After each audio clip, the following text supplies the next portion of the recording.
Kolehiyo, sa pag-apak, sa paglapag, sa bawat tapang na pagtapak, sa pagbitaw, sa pagkapit, sa pagpikit, sa pag-isip, sa pag-ukit, mga pangarap na kay gandang makamit, kakapit, dito lang magpapaakit, pangarap na kay rikita, hawak ng mahigpit, muling kakapit, patuloy na kakapit, hanggang ngayon, kumakapit.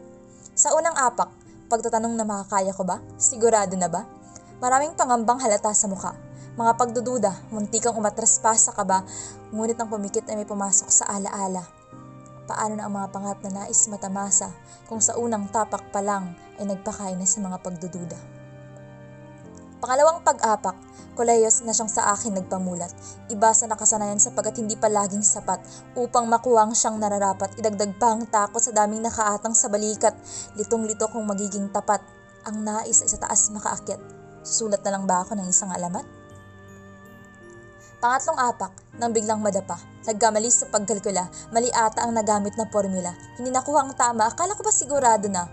Ngunit sa sobrang kampante pala, susubukin ka ng tadhana. Kung hanggang saan na makakaya sa sagadin ng naiwang pag-asa, hanggang sa maubos ka ang tanong, bibitaw na lang ba?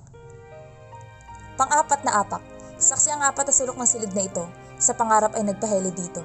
Sa bawat tagumpay na natamo, kita nito ang sigaw ng aking pagkapanalo.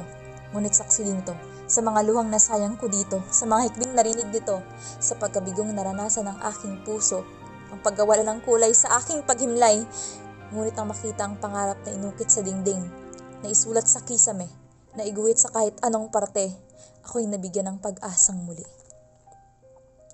Panglimang apak, ako'y nabigla sa baitang na aking natamasa.